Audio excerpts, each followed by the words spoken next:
Hello and welcome to DDOCast episode 615, recorded live on Monday night, October 12th at the bright and early time of almost 10 o'clock at night.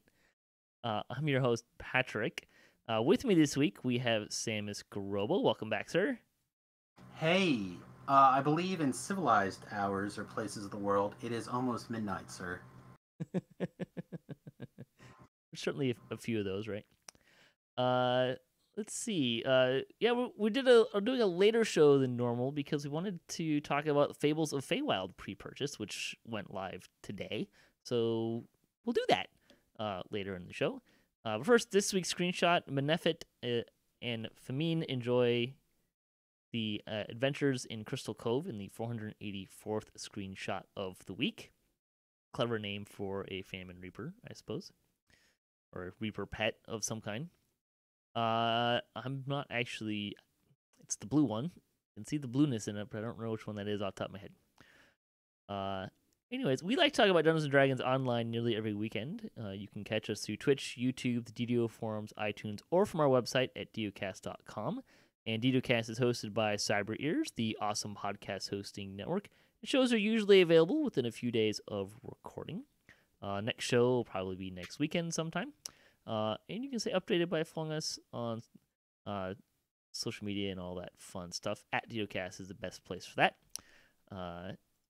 So what we have going on this week, like I said, you can pre-purchase Fables of the Feywild, the next expansion. Yay! That's exciting. So we'll talk about that. We also have a little bit of gaming community news stuff. So let's just jump in with game news. There's a couple of kind of little smaller things, and then we'll get into the bigger thing of, hey, Update 47 dropped today, so you can go and play in that as well. Steam Wallet is currently unavailable. I haven't seen them say that it's back on, so I'm assuming it's still unavailable. Unfortunately, but there you go. And then in perhaps the most teasiness of teases, Linabelle. Look, this came out of we didn't get an update for 170 some odd days, 80 days, something like that. Most of the year, like half the year or so. There wasn't an update, and people asked for, hey, give us something to hold us over here. So Linabelle drew a quote poster for the Feywild, which was a sketch of a unicorn and a whole bunch of words written on it, which included things like soul forged augments, witches, set augments, glitter, sparkles, sinister undertones, and dark secrets. So I have to say it's pretty good. Better than I could have done. Yeah, me too. I am not at all a drawer. I wish I was. So I can sketch and do like drafting kind of drawing, but yes. This is not something that I am capable of doing. But I have to say, a tip of the cap to Linabelle, because this was a great tease, I thought. It was kind of a fun little way to give players a little bit of a hint into Feywild coming up. So I'm particularly interested in the augment parts, right? Like soul forged augments and set augments. I'm intrigued. Please tell me more, right? Yeah, I know that when we were talking, I don't even know how many DDOcasts back now that it was, when we were talking about gear, we kind of got into augments a little bit. And I was thinking about that again today, in an unrelated thing. These new augment stuff and this augment pass is actually something I'm really looking forward to. And if you're listening, SSG, and I know you do, but take the time to also put the skill augments in the store, please. Earlier today, I recently leveled to 15 on my on Samus, whatever. I'm currently doing a stick life, whatever you want to call it, and I realized that my spot score was no longer triggering on the traps in Giant Hold. And I was like, oh, I'll just grab a spot gem out of the store. Oh wait, no, never mind. So hopefully that's one of the things that they'll also work in this pass. They like to take my ideas and do things with them, so hopefully this is it. But yeah, Soul Forged augments, like, what could that be? I'm not really sure, but set augments, that's something that we talked about. Hopefully, is just being able to like make a third piece of a set. Sure. Like, that would be amazing, just like that, or even having. Because I don't know about you, but a lot of times I don't even bother to put augments into my gear, especially in my low level gear. I do occasionally, but not really. No. Like all the ones that I use is like the fortification gems a lot. I'll use like the low level skill things if I can find them. You know, like everything I do is make sure that I can use the gear at lowest level possible at all times. So like if I get like a +4 spot gem, you know, it'll likely get stuck someplace appropriately, stuff like that. So I could see this being really very interesting to make some of the low level augments or low level sets kind of come together and homogenize in a nice way. Just to make gearing kind of flesh out a little bit. But otherwise I'm literally running around with almost nothing in these slots, you know, like all of the Ravenloft gear has slots in it, or gem slots in it, augment slots in it, and they're almost always empty. Same thing for Sharn, etc.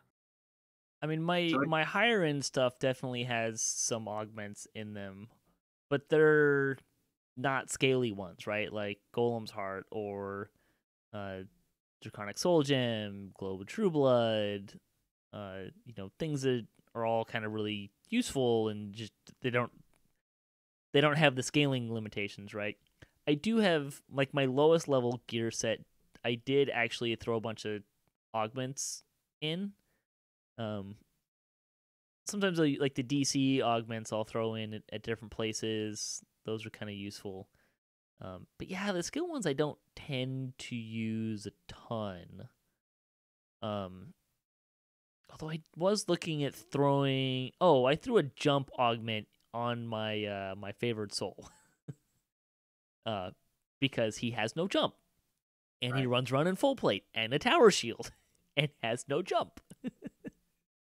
And I got tired of, particularly in Project Nemesis, trying to jump the Minotaur's jump mechanic is tricky enough as it is. If you don't know what this is, when one of the bosses in Project Nemesis jumps, and when he lands, there's this area effect damage, and the objective is for you to be in the air when that happens.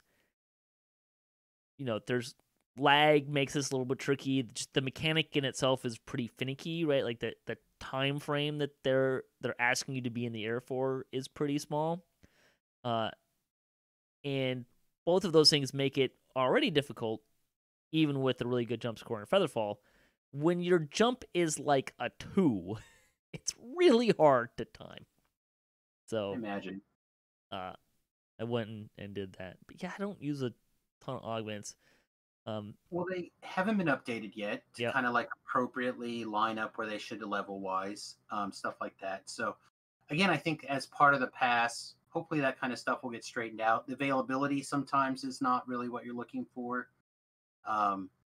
So I think all these things can be addressed and really cleaned up and make it a really interesting system to help, like, not just a power system, but also like a fine tweak kind of system. So there's a lot of really interesting opportunities in the idea behind an augment system to like customize gear really fine-tuningly for what you're looking for. Yeah, it needs. And someone Matt in the chat is actually saying he doesn't even really doesn't know how augments work. And you know, there might be hopefully there's a new well, we saw a new UI. Linabel showed a new UI for augments that will hopefully make that it easier to understand how to use them. Because right now you have to double click the augment in order to get the crafting window to put them in, and even then it doesn't give you really any feedback about the fact that you might be overriding an augment that already exists in there. So Yeah, there's a lot of double checking, triple checking in the current yeah. system. Also, while we're on the topic of hey SSG with augments, maybe can we get the token of the 12 turn in for augments reduced? Because you can go and turn in 20 tokens for like a Ruby of Good, right, to make your weapon good aligned, which is a pretty useful thing to do. However, I would point out that it takes the same number of tokens to buy a Ruby of Good that it does to buy a Heart of Wood. But in the store, they cost 95 points, and the Hearts of Wood cost 1,500 points. So right. What was otherwise a $15 value versus a dollar value? Yeah. So buy them in the store. Don't turn in 20 tokens for them. Unless you have oodles and googles of them. Also, again, part of what I've been saying for a long time is that it just doesn't make sense anymore where things line up. Mm-hmm. So, like, if I remember correctly, an augment of good makes your weapon level 12. That just doesn't make sense. Might be 20. It could be, but I think it's 12. I think a lot of the alignments and medals are all around level 12. I could be incorrect, but still, that doesn't seem like the ideal place for that.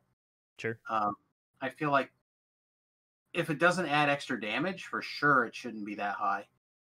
If it's just making it to help bypass things, they could lower that value quite a bit. So hopefully they'll take a really deep look at that chart when they're reworking where those minimum levels go. Other stuff coming up. Night Revels. Night Revels is back through November 3rd. So you got a nice long time, almost a month to go play in Night Revels. Please note, however, this year they do not have new items or dungeons available. However, we will not be expiring last year's ingredients. So if you still have them, you can use them. If you have them in your shared bank, you will need to pull them out of the bank to get last year's ingredients to display as not rotten. Kind of a weird thing. Also, with that, I have heard from some people that they actually have 2 stacks in their crafting bank of these ingredients, and one of them that you pull out and they become good ingredients, and one of them you pull out and they stay bad ingredients. So apparently, there's the game actually knows when you got them ish. So that's a thing. They have also temporarily disabled access to the Night Revels Challenge Eternity Unleashed while they work on resolving an issue that prevents it from being completed. I've heard rumors that might be related to a fix for some things that were not supposed to be happening, and that may have broken it, sadly. Yeah. Also, the clickable candies have not yet expired, I believe.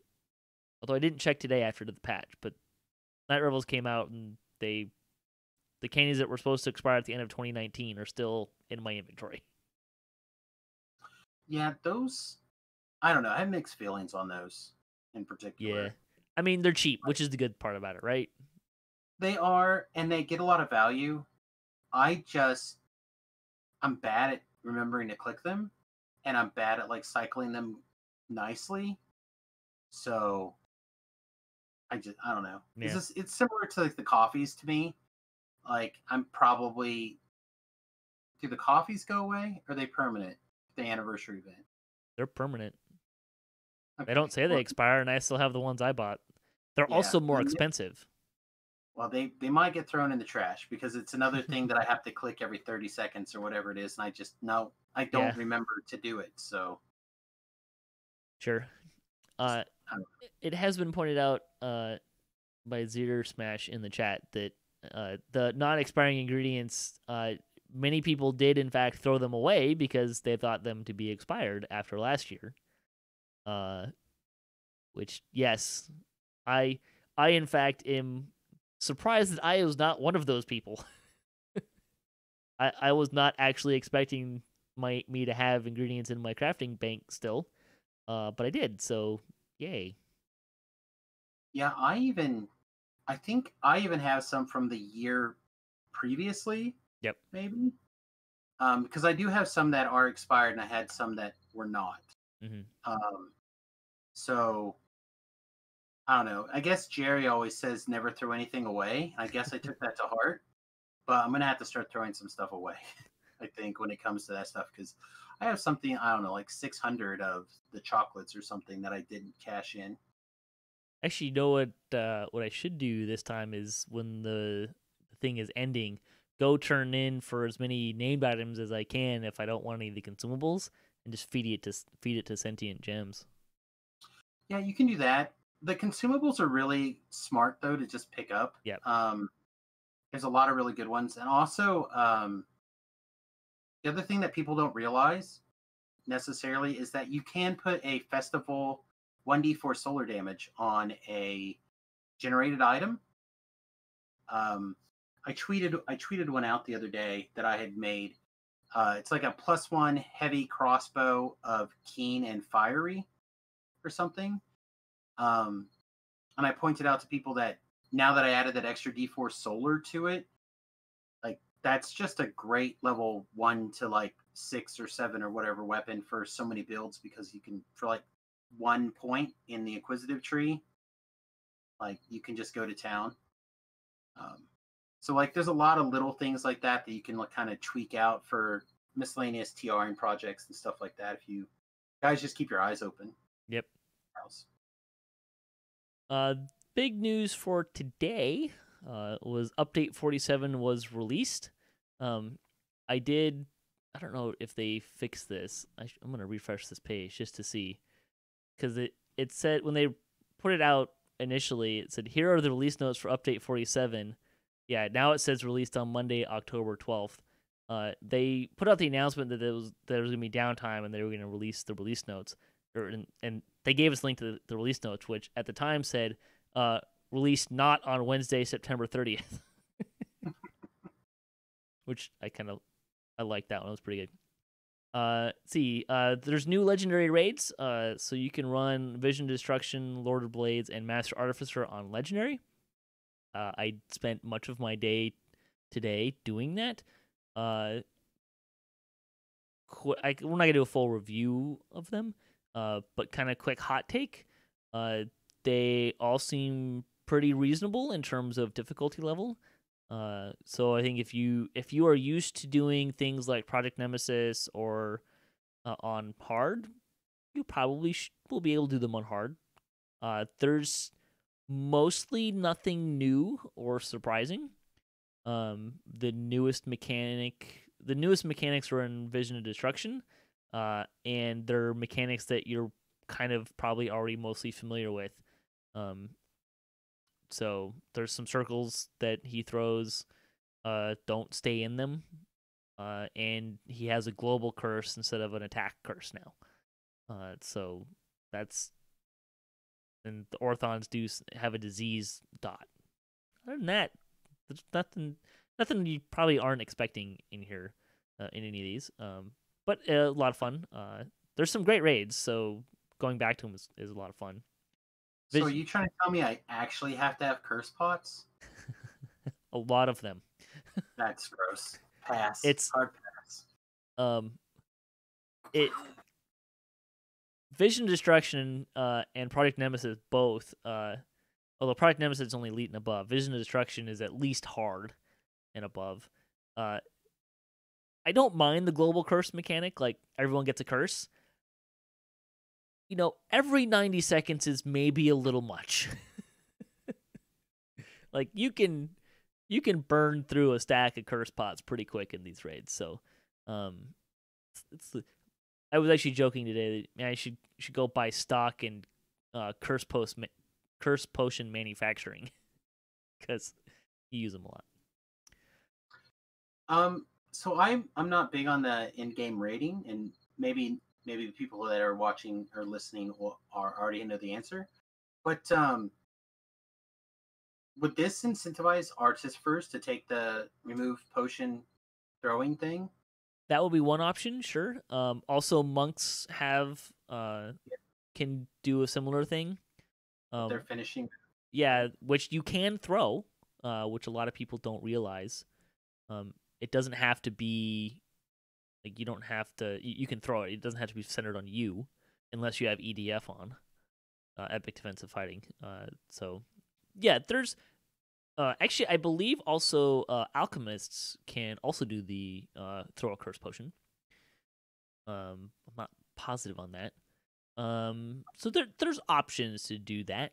I was just wondering if that would incentivize arties in some of these high level raids again. I know for a while there was like, as long as there's one or somebody who can burn some scrolls of deadly weapons, like that was kind of the role that the arties kind of got reduced into. But I just wonder if this is another mechanic that maybe would incentivize the return of the artificer to the in game a little bit. Maybe. I don't know. The problem with that is you got to get people grouped up to to get a lot of people with it, which doesn't always happen. So. Aren't they supposed to be in a group anyway for mass heals? I don't know, but I got yelled at many times for not being in radius for heals. Can also be a thing. There's also the new free dungeon, The Promise of Flame, level 6 and 27, in the Searing Heights. I did the heroic version. It was fun. Oh, good. You may be one of the few people that I know that has done that. I think most of the people that I know were either doing the raids or reincarnating. I guess the quest giver is actually in the wilderness area. It's just inside the door to your right when you come in. Okay. And then the quest is actually a little bit deeper off into the Explorer Zone. I'm not sure I like that. It seems kind of strange to me to put it in an Explorer area that people are not going to go into very often. So it feels a little too hidden to get people to go do it.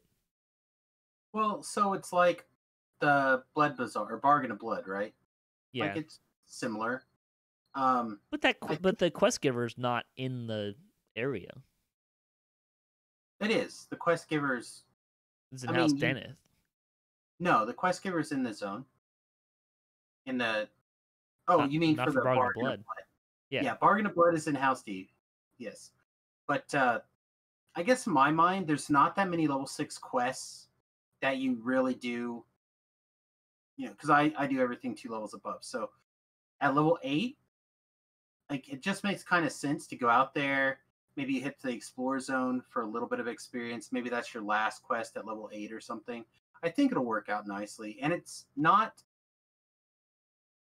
particularly hard, but it's got some interesting puzzles that I think that could have a little bit of fun for people to figure out at least the first couple of times, and then can you remember from the next few times kind of situation. I don't know. It was a cute little quest. I think it took maybe 10 minutes the first time through, and like maybe 6 or 7 minutes. So it's pretty short. Yeah, it's a short little quest. Okay. At least again, I couldn't do it on Reaper because I was too high. I was level 10, I think, at the time. It's a cute little quest. I think people will have fun giving it a shot. Okay.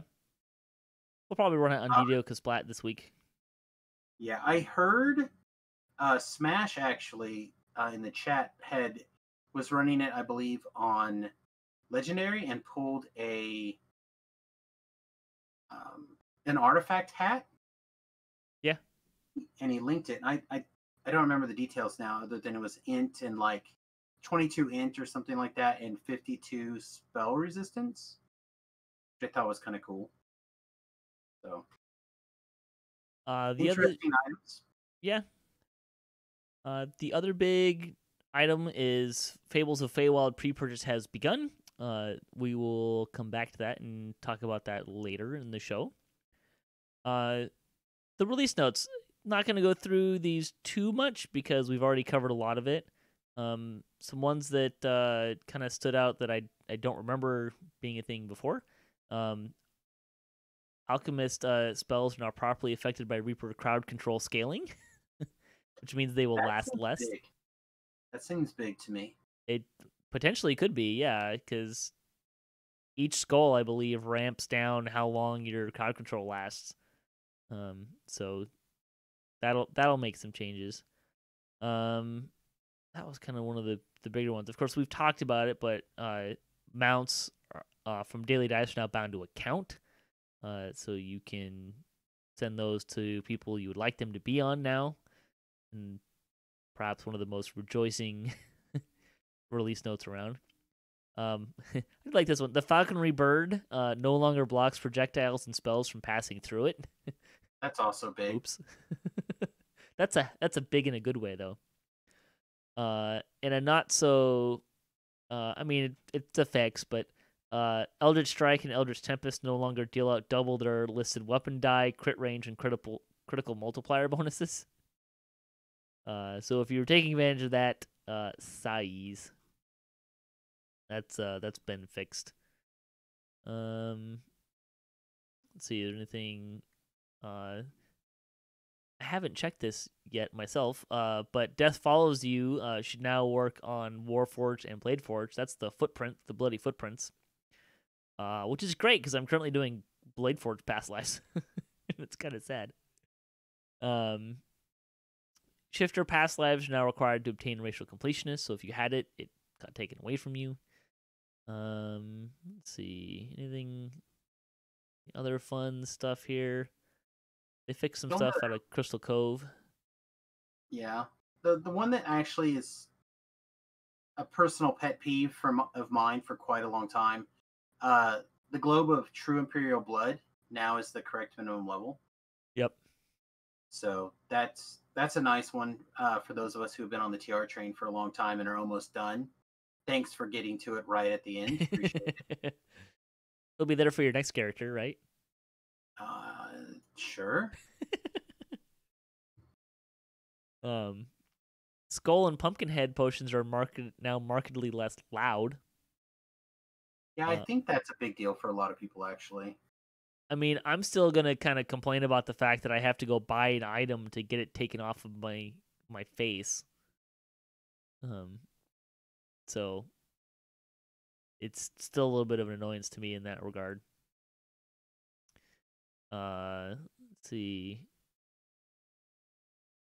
I think that mostly covers everything. Just kind of quickly making sure there's nothing missing.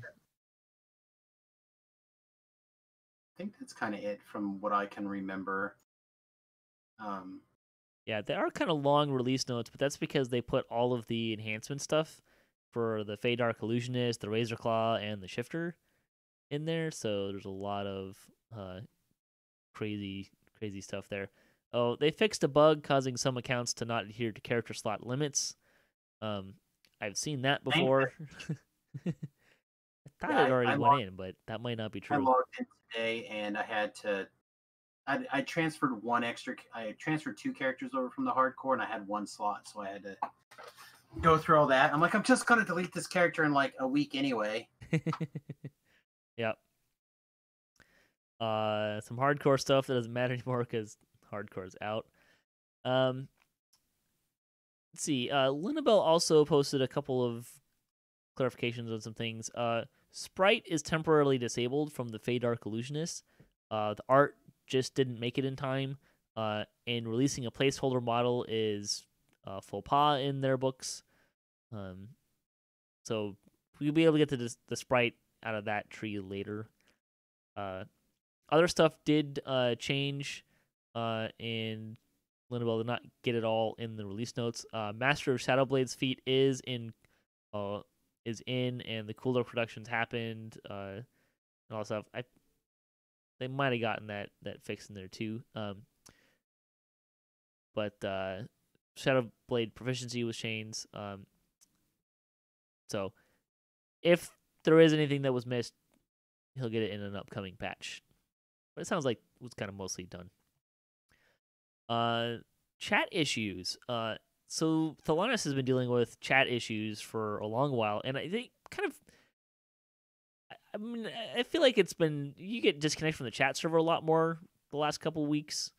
It's not just local to Thelanis, although Thelanis has been kind of a place where it's really been bad, like just not on at all.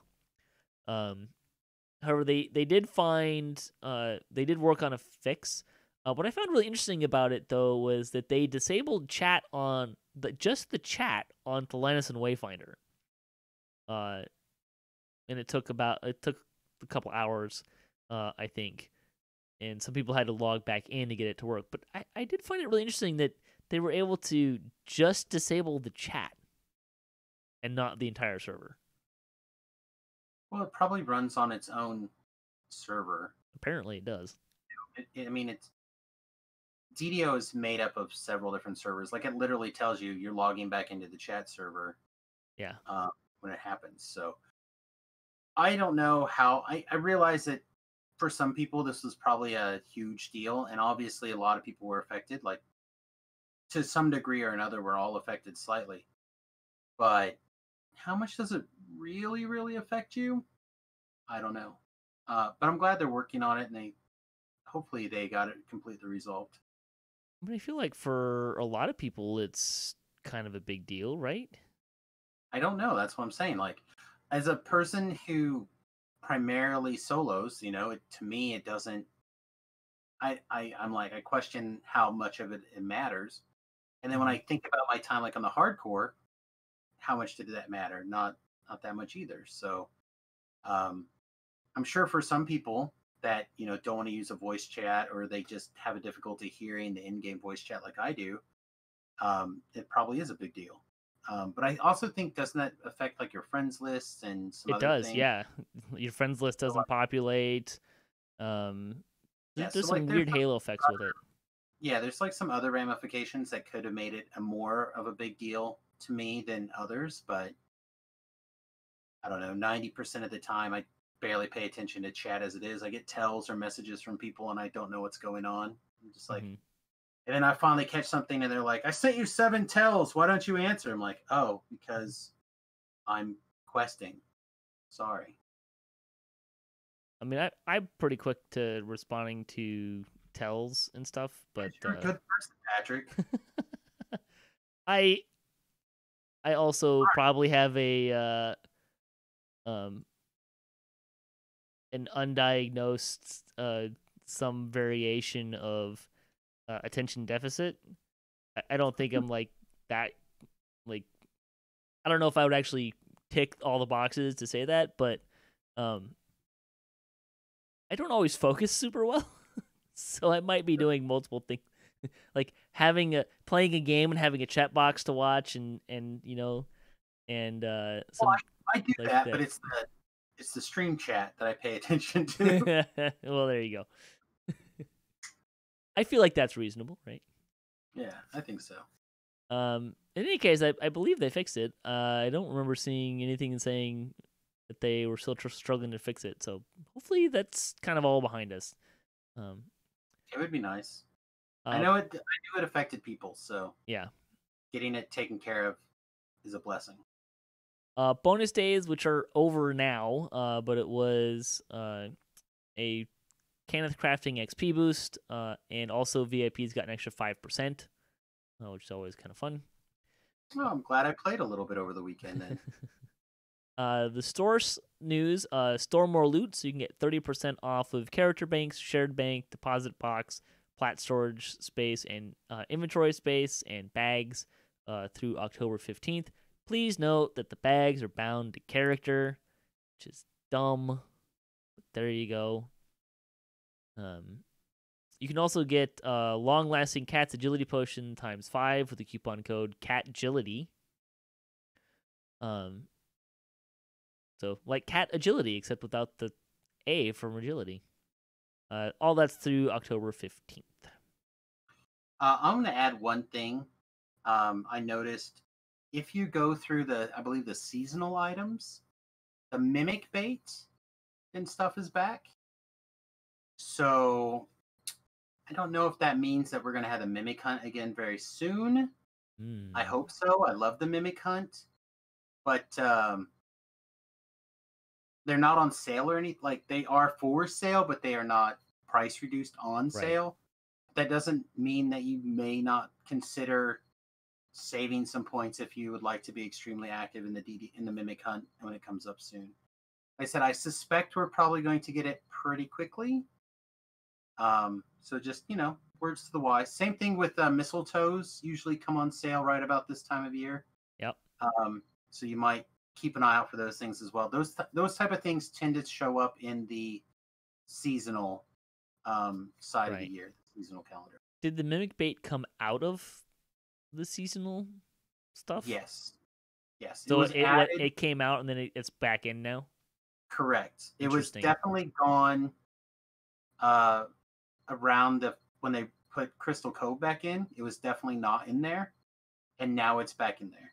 And they did not have, because I went to go look for the Maybar stuff, so I think they may have added it when they thought they were adding the Maybar stuff, and then they haven't taken it back out yet. So like there's a couple of different possibilities of what's going on. I just really hope the Mimic Hunt's around the corner. I really enjoy the Mimic Hunt. It's probably my favorite of the events that they do. I think it's, I mean, one, you don't have to do anything different, right? Like, you can just do what you normally do and enjoy it. Correct. Which kind of makes it fun. Although, if you like doing stuff on High Skull Reapers, maybe turn the Mimics off.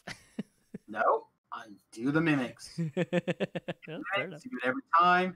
You brave. So, but, those events are kind of fun, right? Like, don't get me wrong, like, I really like Night Revels, and the XP possibilities are very nice from Night Revels, so yay. But I do, the festival and the Mimic Hunt, right? Just do what you normally do, and you get stuff. That's right, get rewarded. Yeah, it's great. Yeah, I love those things. I so hope that they do Mimic Reaper for hardcore season 4. Just always Mimics. Always Mimics. I'm with you, man. I love it. It gives you that little bit of excitement. Like, do I really need to open this chest? Because if you're on super high Reapers, same thing, right? You're like, oh man, are we okay? No, we barely scraped to the end, but the quest is done. Do I really care about this chest? Pro tip: if mimics are on for hardcore, maybe don't open chests that are underwater. Huh? Because you can get a mimic and it can kill you and you can't fight back. Good luck. That's fair. That's fair. I don't know. I don't know. When I saw that, I was like, this seems really interesting to me. What are they trying to tell us? What did they accidentally slip out to the wild for us? Let's talk about community news. There was not a Chronicle this week. Cordovan is taking some vacation. So hope he's having a good time with that. However, we do want to talk about Extra Life, and we'll probably get Cordovan on the show to talk about this, because it's kind of usually what we do for around this time of year. But Extra Life 2020, Team Standing Stone Games is raising money for Extra Life. If you are not familiar with Extra Life, it's a movement by gamers to raise money for sick kids. Standing Stone Games is hoping to raise $20,000 for the Boston Children's Hospital this year. So that's a great goal. Hope they make it off. Standing Stone Games is also donating an initial $5,000 to kick off the fundraising drive. That's fantastic. Love that. So you can find out more about Extra Life. It's been going since, I think, around 2008. They've raised more than $70 million for sick and injured kids. And it's a great thing to get behind. You can donate to the team, or you can donate to Jerry or Cordovan specifically, or other people that are on the team. They are also SSG is like always offering some incentives, including some group incentives, which is mostly 500 point codes and community loot list picks. However, if they do meet their goal of $20,000, they are going to give away an Ultimate Fan Edition of the Fables of the Feywild expansion. If you donate $10, you get entered into all of that raffle stuff. There's also individual incentives that are, if you've seen this before, it'll look very familiar. You can get a forum title of your choice, community loot list picks, and pork barrels, kind of the general thing here. So you can get all of those as well. What is the community loot list, you might ask? Particularly since we probably have a lot of folks who weren't here last year because of the free-to-play and free content initiatives throughout the year. There's a list of things that Cordova basically has access to give away. There's nothing like super fantastic in here. Correct. In terms of gaming. It's mostly cosmetic-y stuff. Incorrect. There's the hand sanitizer. There's one item that is absolutely ridiculous, and everyone should try to get it. Do tell. Shin's robe. So for you guys who don't know what the Shin's robe is, it's level 1, which means anyone can use it. It's a robe, so it's fast to swap into. It's plus 15 to jump, and 3 clickies of solid fog. The 3 clickies of solid fog, not as great as it used to be. Sure. However, 15 to jump for the low cost of clicking on a box, it's pretty low cost to be able to jump. I'll give Somebody you that. on the stream literally just talked about how they slotted a jump augment into their gear slot so they could jump around. You guys can do it as little as level 1. All you gotta do is find Jerry and make him give it to you. Sure. It's very, very good. The rest of them, I'll agree with you. They're kind of, but the Shin's robe is grade A, good stuff. There are 8 pets in there. Would point out. There are so a lot of pets. You which only come from that. By which I mean Jerry. He occasionally just starts dropping them around in random places, but yeah. And they thank you for your donation, however large or small it may be. There's never a time that children will not need life-saving help, but especially this year, the work that is being done is more critical than ever. There is, we'll link to the forum post on this. There is kind of some other stuff you need to do besides just donating. You have to give Jerry some information so that he can match your donation with you and your character, so he can get you your stuff. And fair warning, it does take a little while, particularly because I'm presuming that he's also going to do Movember, which is immediately after this. So between Extra Life and Movember, and they're also releasing an expansion in this time frame. It might take you until December or January to get all of your stuff. Be patient with him. He's got a lot of stuff to do as well. So, but he does take his time to really help support this initiative, which is great. Yeah, that's just all extra work for Jerry to get that stuff coordinated, get time to get there, mail things. Those have to be generated, sent to you through the in-game mail system, automatic, one at a time, manually. There's no automatic in that, so definitely realize that kind of stuff, but don't let that scare you away from supporting everybody. Right. Let's see other stuff. Check out D&D Night on DDO Stream. That's Sundays at 7 p.m. on twitch.tv/DDO Stream. Sponsored by Fantasy Grounds, which is the virtual tabletop we use. Yesterday was the last in the current iteration of Stormreach Chronicles, which is my loose adaptation. It's pretty close, but it's an adaptation of DDO into 5th edition Fantasy Grounds. We did Misery's Peak. It was the most loosely adapted portion of all of it because I didn't want quite so long of a dungeon in there, so I tweaked a few things. But in any case, we're also going to be doing some new Fantasy Ground stuff as well. There's a group doing Rime of the Frost Maiden the first weekend of the month. The first one was a couple weekends ago. Next week, or next month, on the second weekend of the month, I will be doing some newer Adventures League stuff as well. So you get to see some of the newer content on that show. So you can check that out. Again, 7 p.m. Eastern, twitch.tv/DDO stream if you'd like to check us out playing tabletop virtually. And also check out DDOCast on Wednesdays about 5:30 p.m. Pacific time.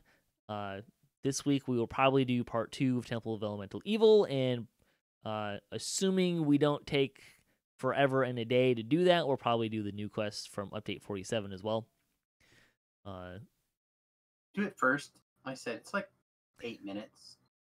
We might need all of that time to do Temple Part 2. I don't know if we're gonna do the whole thing, like clear all 4 elements, or not. So, we'll see how that goes.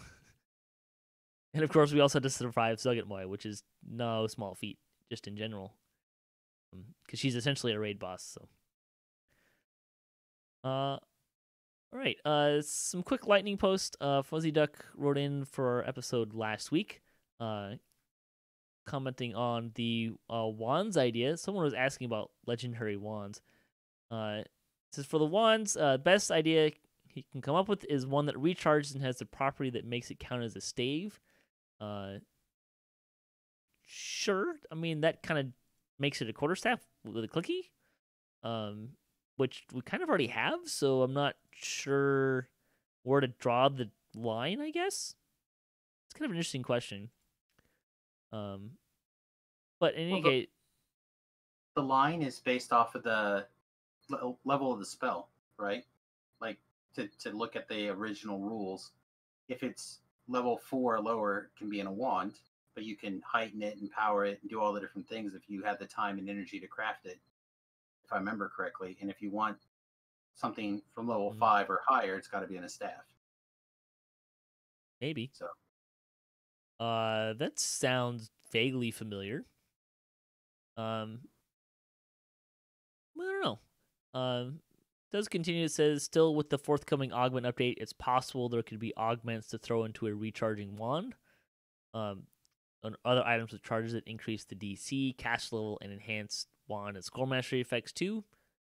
Maybe this feels like a lot of extra work though, which is kind of the problem with legendary wands in general, and both from this, in order to make it feasible to get a lot of bang for your buck offensively out of wands, SSG would need to add a lot of things, and players would need to like really heavily invest in them. And it still may only be marginally effective.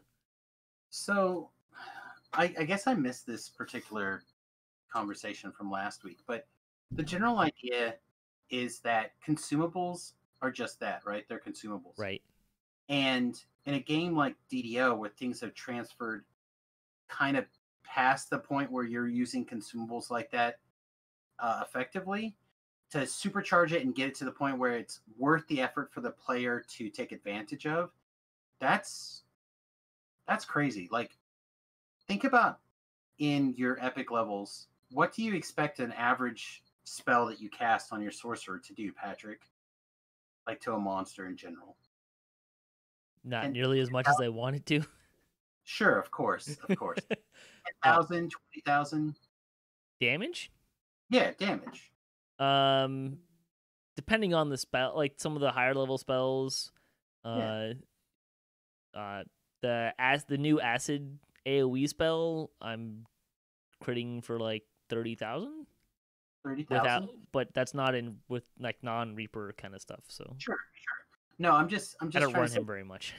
That's like the general idea of what you're looking to hit, though, right? Like, to give you a rough idea of what kind of damage you're doing compared to the hit points of the monster, to make it worth using that spell, a different spell, right?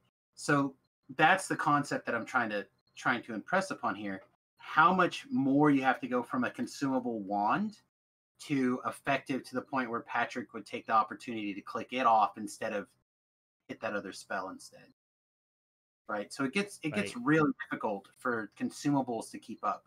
Where in pen and paper land, you can get away with things because one, you're not doing 10,000 points of damage with a single spell in pen and paper land, If right? The only.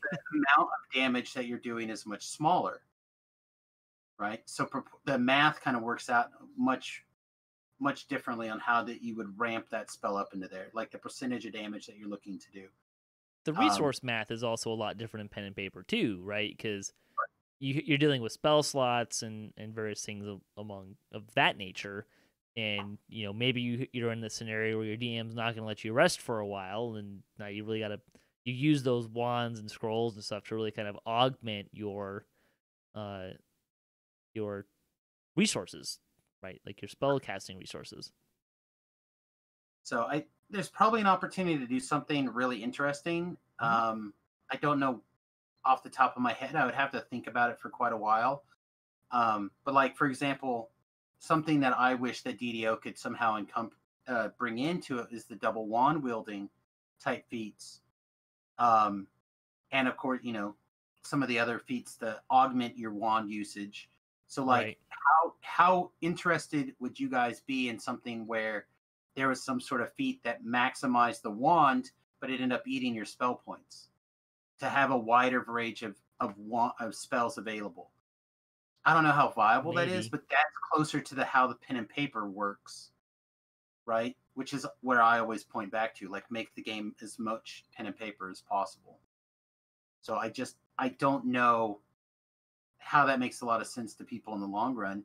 When Patrick's like, yeah, I've got my acid stuff, I got my acid gear, I'm doing 30,000 points of damage. It cost me maybe 90 some mana, maybe 110. Probably not even.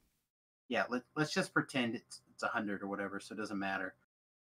Now, what are you going to do to be able to get a wand to juice that up to get to the same kind of level range, right? It's damage range. It's just insane. So I don't know where you can make those trades to kind of make it happen. So I think like if you're going down an offensive track, you're probably in trouble. But if you go with a utilitarian or kind of defensive track, you can get a lot more use and interest out of it, right? Because you can do buffs that hit yourself or something like that. And those are the things that where the consumable part makes a lot more sense, Right. because you don't need to have a stone skin wand that goes over and above what you already can get, really, right? You'll just take this time and cast it again. So yeah, it really kind of depends on what you're looking at and where you're kind of going from. I mean, cookies in general are kind of fun to play with too, right? And get different things on there. So I think there's some room to have some more disposable, consumable kind of cookies. I just don't think damage is going to get you very far. And when you're talking about one, then it becomes what's left in the game to get. Not a whole lot. Maybe you can get a legendary wand that has a couple of buffs on it together, right? Maybe you can find wands that you get in higher level quests, and they could add wands that are that give you all the resistances, right, together as a wand, right? A consumable, something like that. Or maybe you could get some consumables that do some of the Epic Destiny things, right? Like the sigil things out of Magister could be an option, or maybe an energy sheath. Like I think maybe there's some options there in terms of some abilities that exist but are kind of more confined. Maybe you could do some stuff like that. You always have to kind of balance that though with the. I mean, if it's a consumable, I think it's easier, but you have to balance it against the everyone needs to have this to go do X dungeon kind of a thing. Right. Also, it kind of bounces up against the idea that we in DDO we have Festivalt every year, and the Festivalt cookies and cakes kind of do the same role, right? These odd odd spell like abilities with like extreme powers. So now we're just basically making a fancy holder of multiple cookies, it gets kind of weird on where this exists and this doesn't exist, etc.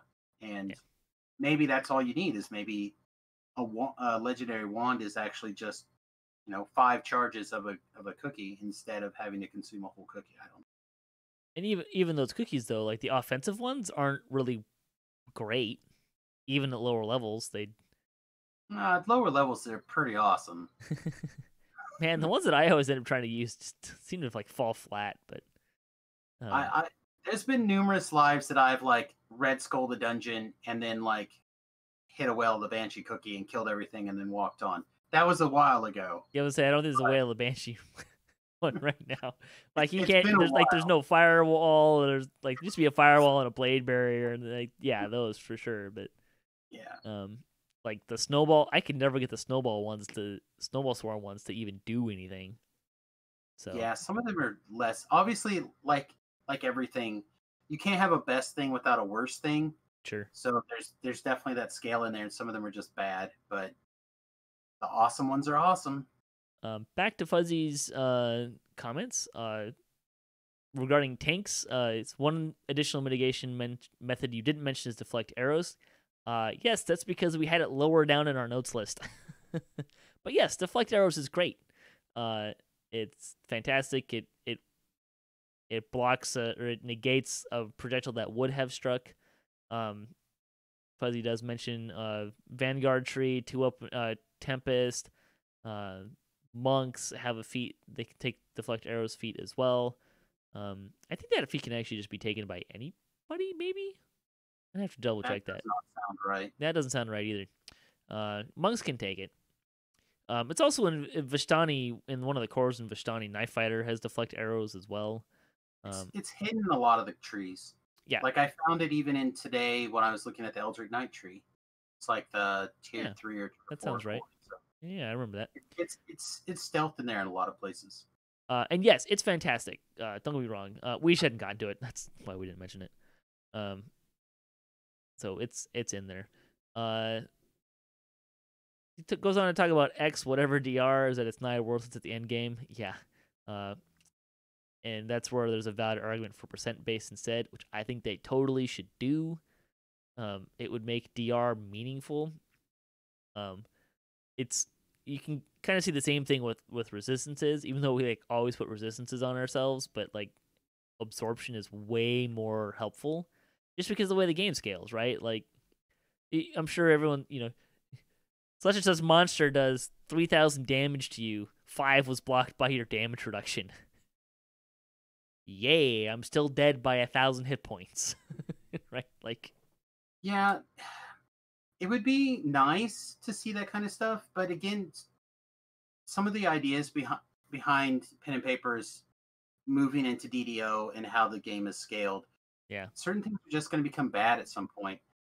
Don't get me wrong, I would love for damage to kind of move to more of a percentage-based thing, mostly because that would also take care of a lot of the math to be able to make it where you could play at any level with people, still contribute.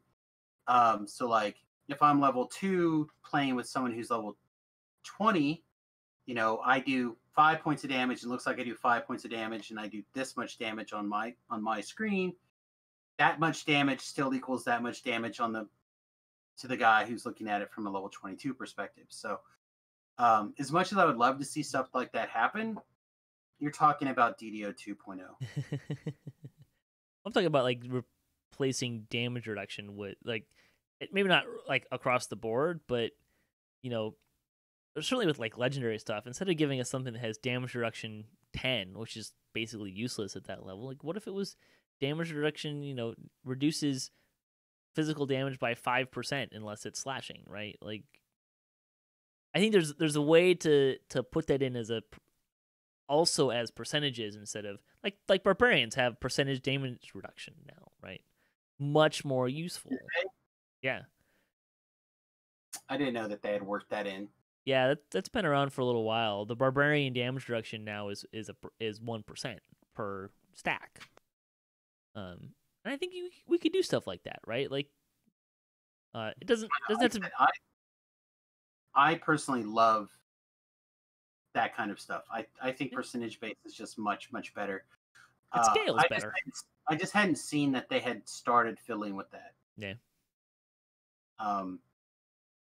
That being said, for it to like go back and like at what point it starts coming over and taking over and doing things, it's I just think kind of you introduce it as new things, right? It doesn't necessarily need to replace all the old stuff. Just introduce it as new stuff. No, my point is it kind of like turns into the same kind of things as the sentient weapons, right? Mm-hmm. Like, oh, this is something that only exists for past level 20. You know what I mean? That's my problem, is that you got to be careful how you hand this stuff out, because I hate it when something only exists for this part of the game. Sure. And it doesn't exist for this part of the game. That's like literally the thing that makes me want to stop playing video. No, that's a valid critique, and that's not what I was trying to say. I was trying to say that certainly like when you get damage reduction in heroics, right, it's more meaningful. Right. That's a higher percent.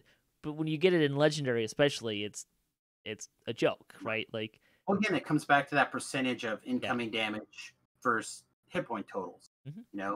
It's just like 5 points of damage from deadly is a big deal for me at level 10, but because the monsters I'm fighting have 500 hit points. Yep. But for people who are doing millions of points of damage to a monster, 5 is not necessarily that amazing.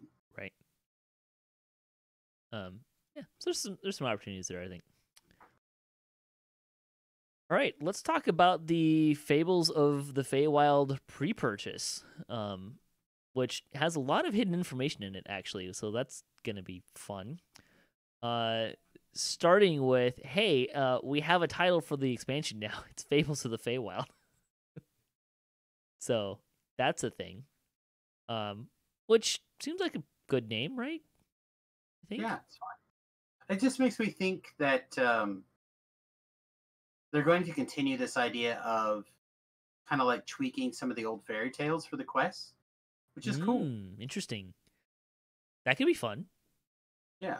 Well, Magic the Gathering just did a set of a similar nature. Oh, really? Which is they did Throne of Eldraine, and they took a lot of like the classic fairy tales and kind of turned them into Magic the Gathering cards.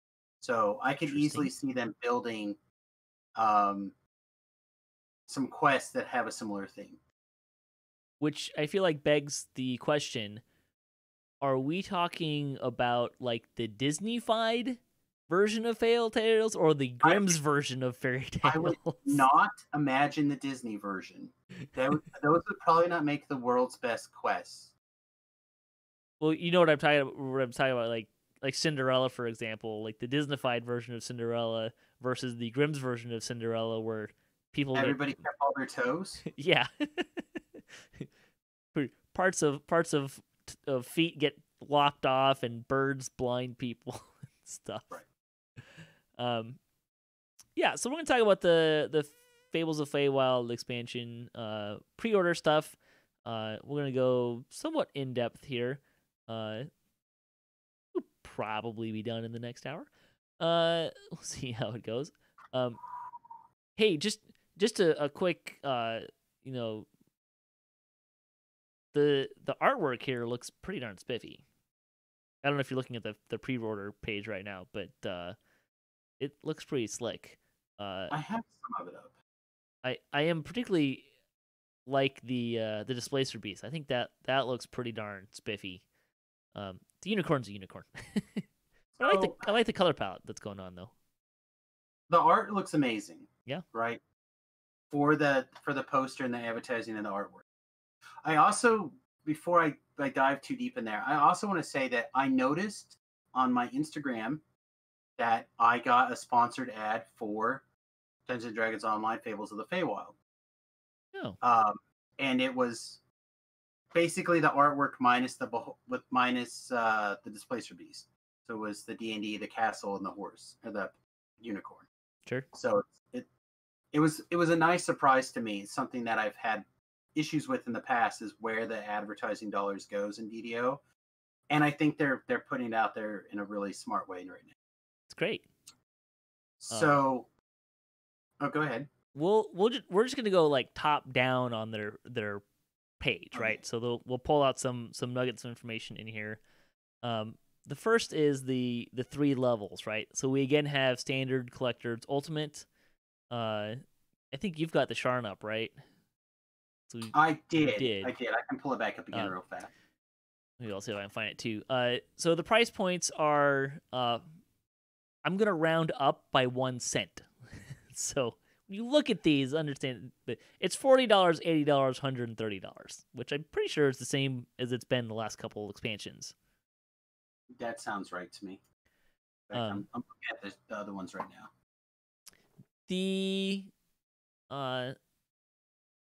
That what you're getting from them maybe a little less so.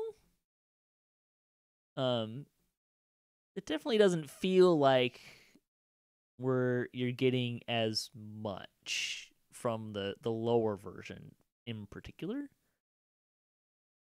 So I'm not sure if those pages are still up where it shows you the side by side like the side by side ones are gone. Yeah. You'll have to pull them up on individual tabs.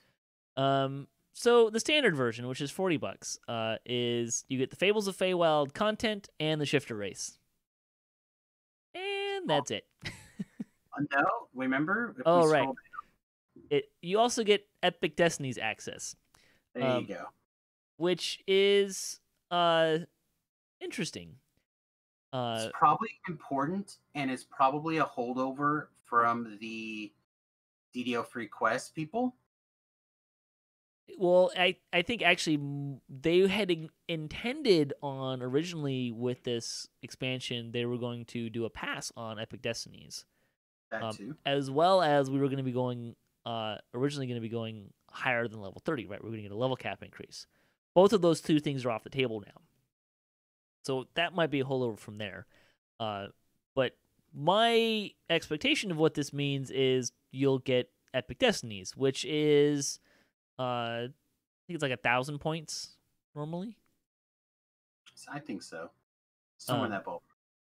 Now that came out with, like, if you bought one of the Motu packs, you probably already have it. Correct. Although I'm not sure if that was only pre-ordery stuff or... I think it was part of the pre-order kit. Yeah, I'm not sure if you get it now, if you would actually get it. But in any case, if you don't have Epic Destinies, it looks like all 3 of these packs are going to get that for you. And if you don't have Epic Destinies, that's fantastic, because if you're going to play this game above level 20, you need to get Epic Destinies. Like, if you're going to buy one thing past level 20, the first thing I would tell you to get is Epic Destinies, even before content. So, because that's like what, 90% of your leveling is Epic Destinies. Yeah, it's way more than that. It's literally the most important thing after level 20 until level 29. Yeah. So not a whole lot there. And you were saying, again, I think you've already got this up, so I'm not gonna bother pulling it up. But it's how does that compare to Sharn?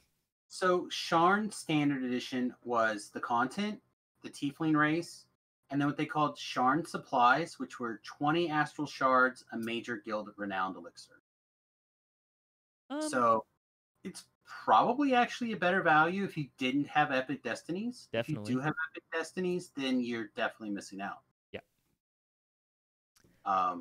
But I mean, from a business standpoint, again, now that I think about it, it was something that Patrick and I were talking about on my own stream a little bit ago.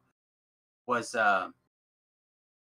this particular thing, and giving an opportunity for these newer incoming players, these new and returning players, because of the giving all the content away for free forever, and then the DDO free quest code, like, this is probably one of the things to, like, continue to hook people in. At least give us $40. You'll also get Epic Destinies.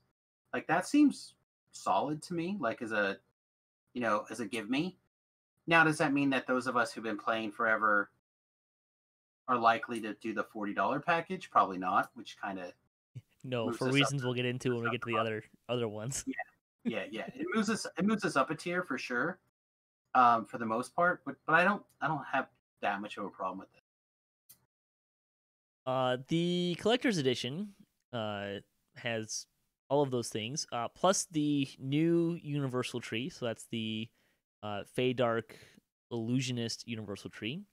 You also get a character slot at the collector's edition level. The Feywild Mosaic Cosmetics, which is a helm, an armor, and a cloak. I did see those.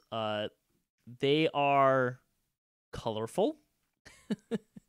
They have some interesting colors going on there. A white unicorn mount. That's gonna get a lot of people out of the lower tier, right? We've been saying for pretty much since they announced Feywild was gonna have unicorns. I've been saying unicorn mounts are gonna be part of the expansion or order. So there you go. A Kushi cosmetic pet. I have no idea what a Kushi is. We can't talk about that on a family friendly podcast, Patrick. I mean, it's going in DDO, so I don't think it's whatever you think it is. But later you can come over and pet my Kushi. It's definitely not that. You also will get a Satyr Bard Hireling, the heroic version. I have not seen. I'm not sure what level that's going to be. Yeah, I haven't seen anything, and supposedly they are not out until the actual content. Yeah, so the content, the actual quests, and the hirelings do not. You won't. So you can get this pre-order today, and you will get most of what's here. You will not get the Satyr hirelings, or the Bard hirelings, or the content, obviously. But you do get the Shifter race is available. The Feydark Illusionist is available. Epic Destiny is obviously available. Character slots, the cosmetics, like people have been showing those off all day. Those are all there. I will say though that I do like the Satyr Bard Hireling. That's a nice fit. I will also say that I may need to invest in a hireling folder on all of my characters for all of these permanent hirelings I now have. Yeah, I'm a big fan of the permanent hirelings. They're great. I'm stoked. Hey, a bard is a great fit, right? Like, because we've got a bunch of fighters, right? Like the owlbear, the panthers, and the lion are all fighters, right? Correct.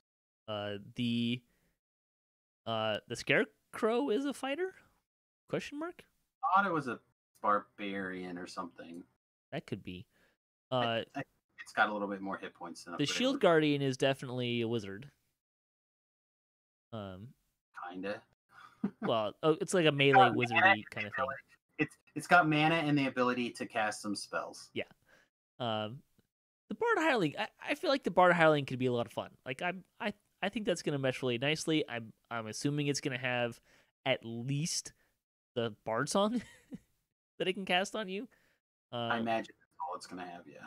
I mean it at least that and Blur, right? Like I don't maybe not Blur, but look, if you're gonna give me a Bard Hireling and it doesn't have the ability to give me the Bard song, what's the point of giving me a Bard Hireling? So the reason I mention it is because the Bard hirelings are not working exceptionally well right now. They basically get one song per rest, and they will do whatever they want. And that's kind of hirelings in general. I do want to point out Slacker has a great point from the chat. D-Door, like you give me that on that Bard, that'd be fantastic. I can't imagine they would, but hireling D-Door, no, there's zero chance, right? Also, wouldn't that make them like level 9? Level 9 Bard? Whatever, I don't care. Like, I don't know. I'm really hireling with D-Door. Come on, it's great. We're never going to get that. That's a dream. If they were going to do that, they would just bring back the scrolls. Just bring back the scrolls. No, I suspect this is probably going to be like level 5, would be my guess. maybe level Interesting. 6. I suspect it'll have haste, probably the one-time bard song, and it'll have like a taunt type effect or something. I think Interesting. not like maybe not taunt is not right the word, like a debuff the monster by doing something, right? Is what I'm suspecting. I don't know, but it's what I'm guessing. Yeah, we're not getting Michael. You're not getting Gold Seal Michael, Haven. Sorry, my man. Lots of wants, right? That's right. So the Ultimate Fan Bundle, which I did see a few people kind of jokingly comment on the fact that it has this nice little recommended sticker on it, which feels a little silly, right? I don't know, actually. I mean, like when we start going through it, I think people are going to realize that the value's there. Oh yeah, no, like I agree. Like I feel like you're gonna get $130 out of this. Like I don't feel like that's a problem. I actually feel that the standard edition is the one where you're not getting bang for your buck so much, right? Because essentially $40 for a race and an adventure pack. That's, if you look at like point wise, races are usually what, 1,000? Is it 1,000 or 1,500? One of the two. It varies. No, the races are all like the same price. I don't think so. Bet you they Let are. me. Oh yeah. All right. But anyways, the last couple expansions I think have been in like the 2,500 point range. So you're looking at about 4,000 points for $40, which is not a great bang for your buck. Okay. I feel like I need to earn my winnings here real fast. So ASMR is 1,395 points. Okay. Dragonborn is 1,295 points. And 100 point no, difference. 1,295. So I didn't check them all, but they're definitely slightly different within another dollar. 100 points. So, hey, look, yeah, sure. But I mean, so the standard, you're looking at well, I guess you could put Epic Destinies in there too, right? I keep kind of negating that.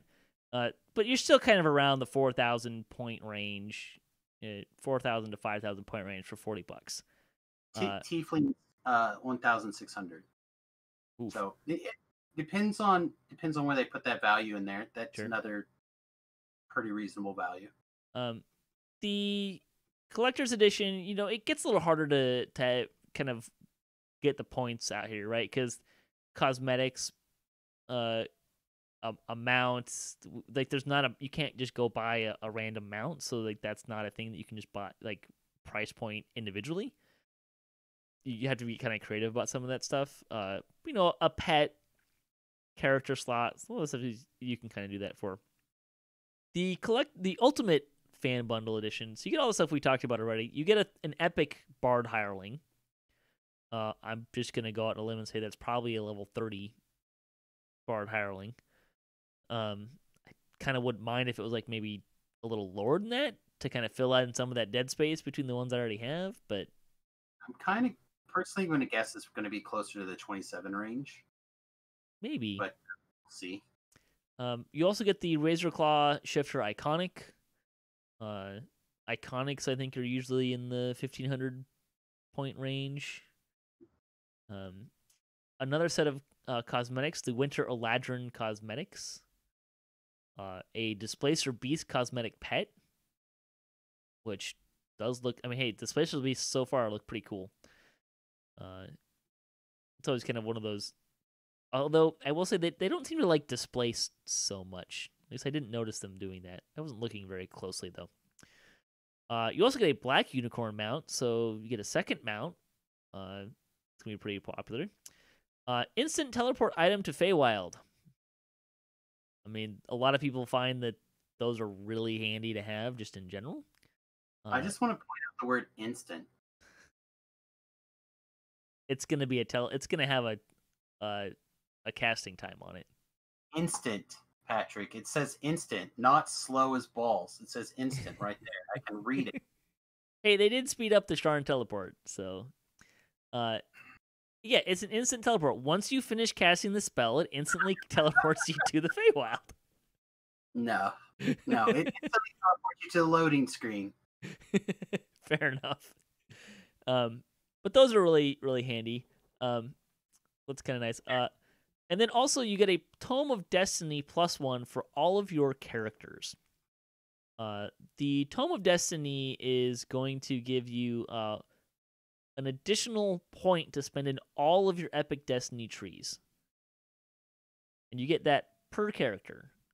So this is where, like, particularly if you have more than one character, that really amplifies very quickly in terms of bang for your buck, right? Oh yeah, that's. And let's face it, Epic Destinies. I'm pretty sure that on any one of my characters, I could find a place to spend that point in most, if not all, of those trees. So yeah, that's something we were talking about earlier today. Was that there's a lot of times, and I do mean quite a few times, where you're 1 point short of getting the thing that the other, like, yeah, you can usually get plan A. Sometimes you can get plan B, but not usually. This one more point will probably put it where plan B also fits in semi-consistently. right. So yeah, I think that alone is probably $20, maybe $30 worth of the cost here, just by itself. Yeah, I mean it's gonna. There's a lot of people that I know. Like, it's funny. Like, you take the people that I've been hanging out with today, and like we've been talking about what's this, and I really kind of get a sense that they actually do a pretty good job of crafting these packages, because one, all of them are take my money, I'm buying the Ultimate Fan Bundle today, and they're all kind of doing it for different things, right?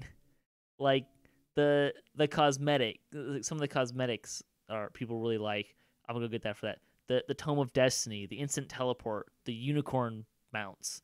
Like, these are all things that people are like, different people are keying in on. Like, that's why I want to get the Ultimate Pack.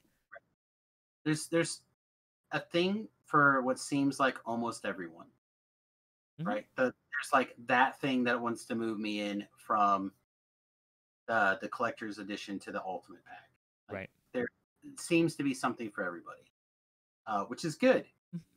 I just wish they would also finally figure out the cosmetic box, the wardrobe, something. Yeah, I hear you. Claim that they can't make it to work, although all the technology is there. They just need to put it together. Because I think I have 2 characters now just for this cosmetics, like 1 copy of all the bound to account cosmetics. Which I'm assuming these cosmetics will be bound to account. Yeah, and you'll probably get flooded. Not all of them will go to every character forever, but some of them will, I probably would assume. Yeah, I mean, the inventory space is becoming a problem with these, right? Because I'm going to get 6 cosmetics. Granted, I can toss them out, but I'm going to get 2 mounts. Like, I don't want to just toss those away, right? Because can't. No, you get the bag. It's like 6 of your horses. Can have more than that. But I mean, to get that bag, you also have to buy like a 3,000 point pack or something that has a bunch of stuff that has more cosmetics and stuff. So remember how you said before that you couldn't put a price tag on a horse? Maybe. I can, and it's that price tag. Because I had on the hardcore server season 1. I had farmed up a horse. Mm-hmm. And I had just got my horse, and I was doing stuff, and my character died. And I was so angry that I had just finished farming up that horse that you bought the horses. $30 to buy the horse. Yeah. Now, I don't think that's where the price for the horses are now. Sure. However, I will tell you that there's been a time in the past where having the horse on all of my characters was worth that amount of dollars. So I think it's there. And I also think that you can buy a horse bag separately, can't you? Like I don't think so. I hope you can soon. I thought you could. Maybe there's not. And if there's so. not, then I apologize. If there's not, SSG, you have until the end of the week to get because it's ridiculous if you don't. I approve. But yeah, it makes a lot of sense. Even if you're me, for example, and you have the Keep on the Borderland horse, the 2 hardcore server horses, and these 2 unicorn horses, that still leaves you 1 in the current bag, right? You get 6 out of the bag that you can get from plus the horse you get from that packet. Well, I included that one. Oh, sorry. I thought you meant keep horse. I thought you meant was one that you went out and got.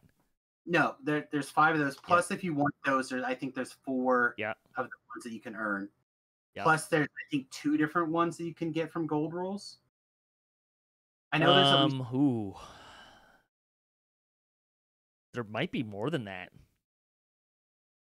There's a white one and a black one. There's a black one too. Okay, I know there's I knew there was a white one. I thought there was a second one, but I think there's just 2. But there's at least 2. Oh, DDO Central has linked the answers to me. But I mean, kind of going back to what I was talking about, like in my inventory for my characters, especially when you're doing like TRs and pulling the stuff out of your bank, right? Like I'm gonna have 2 unicorn mounts, 2 more hirelings, and a teleport item, right? So that I should have been counting if they did that. So what is that? 5? Like 5 more inventory slots taken up, right? Adds up. So, and I don't want to toss any of that stuff. I mean, probably what I'm going to need to do is go in and say, okay, here's this character that I don't care about. Go turn in the hardcore horse, get the hardcore horse, toss it, and see if it'll give me another one. I think you can reclaim the hardcore horse if you don't have it. I'm relatively certain.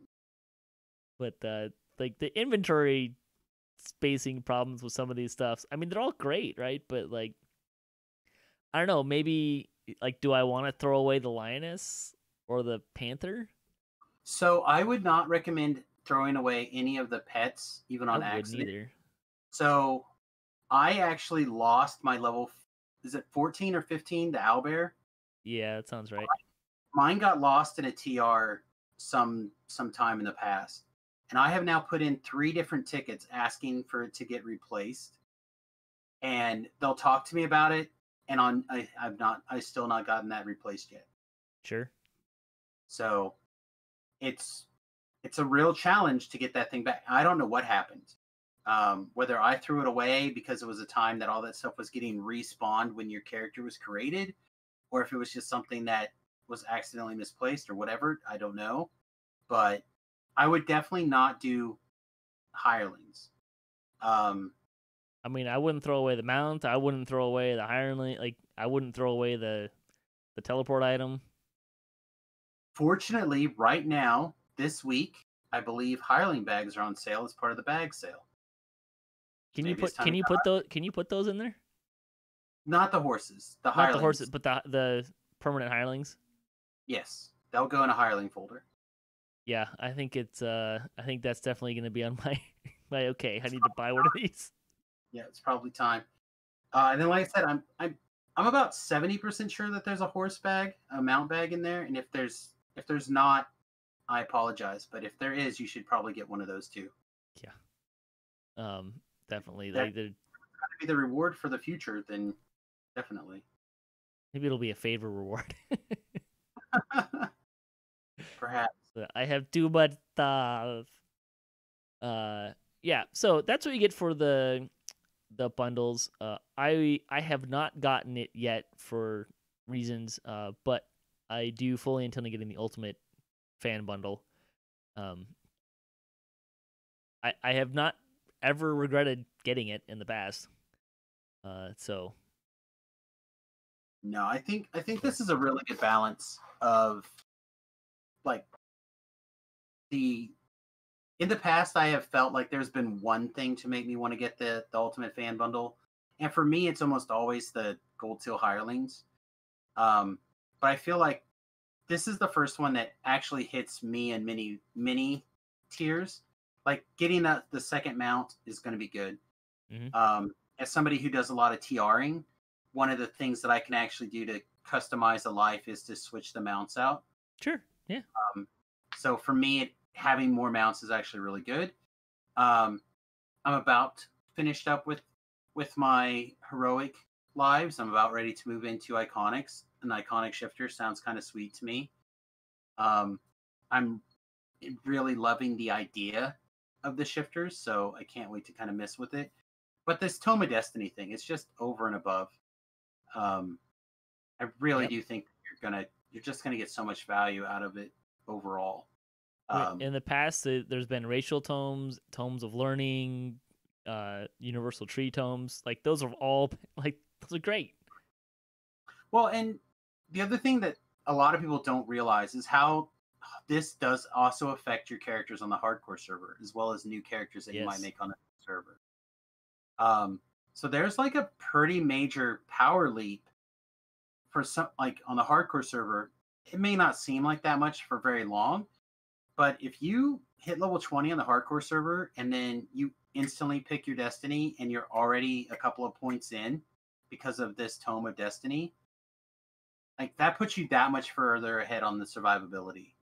So like all these different things, they all add up in ways that can be really interesting and really appealing if you're interested in the hardcore. Like long-term survivability is there as well. So, and you get to talk to people about petting your new cosmetic pets. And hey, having a mount to go into hardcore, it's like not having to farm a mount or that's great. Yeah, it is. It's really awesome. I was so mad, remember, that I missed out on the opportunity to get my season 1 rewards or season 2 rewards at the beginning of the season.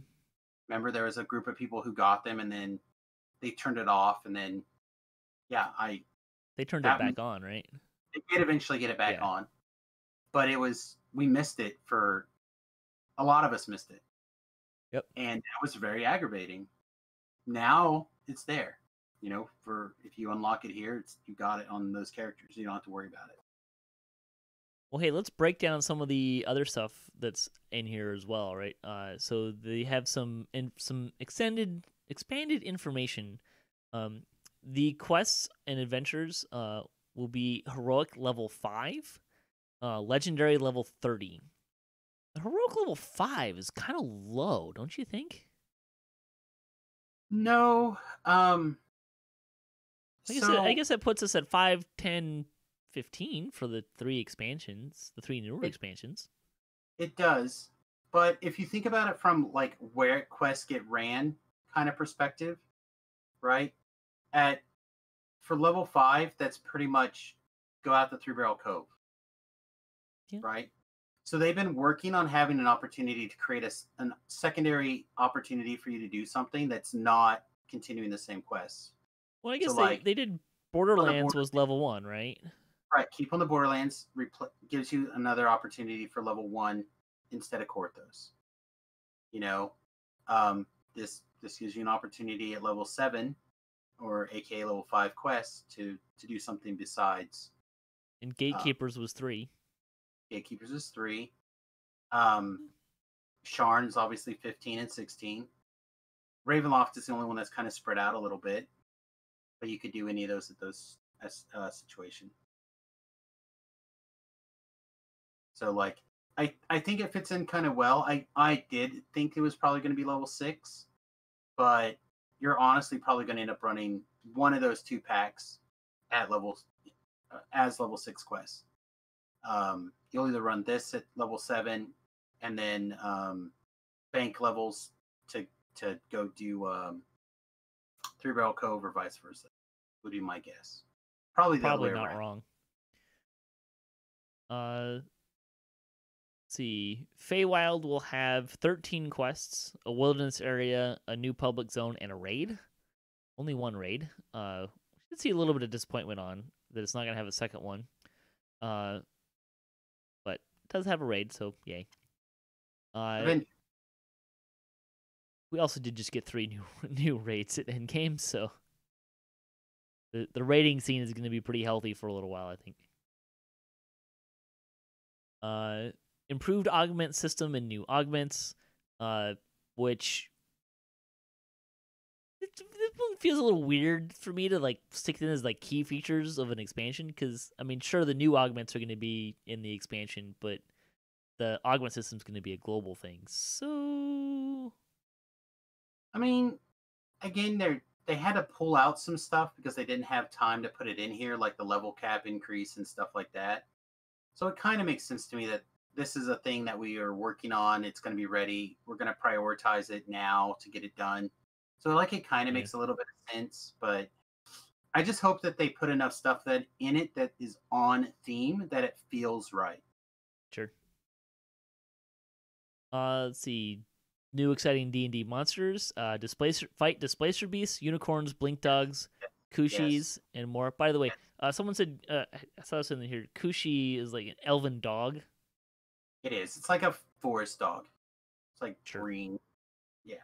I do kind of like fighting unicorns. Like, should we be doing that? They're beasts, man. They're terrible. Do you not realize they eat hearts and they breathe fire? No. Unicorns are terrifying. Okay, interesting. Yeah, they're. I mean, they have a horn out the top of there. They have a spear. They're armed. They're ready to knife fight you. They are terrifying. Okay. Okay. You just don't like glitter, do you? You know. New playable character race, the Shifter. Nothing new in there. Feydark Illusionist. Again, nothing really there. It's really strong though. Like both of them, they don't go together, but like they hit on 2 different levels. You know what I mean? Like you get 2 very strong things, but they don't have to be together. It's not like the illusionist thing came out at the same time as gnomes. You know what I mean? Right. They're not like peanut butter and jelly, but they're like jam and jelly. Like they both taste good, but you don't want to put both of them on your sandwich. DDO Central is saying that unicorns have the disposition of camels. See? Hey, I'm not a lore guy. Not alone. So, then there's way down at the bottom of the page in the little tiny print that this is a pre-purchase. Some content will only be delivered with the launch of the expansion. Fables of the Feywild expansion is scheduled for release on November 4th. Hey, that's soon. I'll be honest, I didn't expect it to come before Thanksgiving. I thought it was going to come in December. But they're saying November 4th. It's October 12th. Unless you're anywhere east of me, in which case it's October 13th. And so that, I mean, geez, that means they have time to do a Lemania next week and the week after that, and then they're pretty much releasing it. Like, I hope that means that they've done a lot of internal testing, and it's pretty solid. But I have the feeling that they are pretty much were concerned with the Shifter and the Illusionist. Maybe. Because it seems like that's what the Lemania, like they've done 3 Lemanias on those? 2? Am I remember correctly? Is it just 2? 2, I think. The first one didn't have it. Because remember, the first Lemania for Update 47 was way back in like June or July. Okay. So I don't know. I thought there was something in there about them, but maybe there wasn't. My kind of reading between the lines of kind of what what happened is they were looking to do Update 47 a lot earlier. And sure. They mostly had it done, but they had to keep iterating on it a little bit. But because of other things like the server instability issues, the merger, or the maintenance, big maintenance projects that happened, there was also a bunch of stuff like, I mean, COVID being a thing, like, is making things less efficient, just kind of across the board for everybody. Right. I kind of feel like they had planned on releasing Update 47 a lot earlier. Maybe not before Hardcore ended. I always kind of felt like it might not drop until Season 3 of Hardcore ended. But even then, it didn't really feel like that was necessarily needed to be the case. So I think it got pushed back. And one of the reasons why it kept getting pushed back more was I think a lot of the people that I think they had already pulled a lot of resources off of Update 47 and sunk them into the expansion to get it ready, which made iterating on Update 47 a slower process. Which is probably why we saw more time between the Lamania builds. Well, that and just the sheer fact that all these effects they're not once and done, right?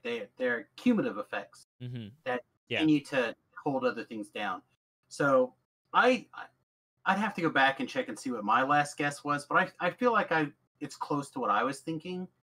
Was that right before Thanksgiving? It's a little earlier than I was thinking. I was thinking probably the second week of November, I believe. But I mean, again, this is as scheduled or as planned. It doesn't mean it can't get pushed back if they find a big problem. Again, if they do Lamanias.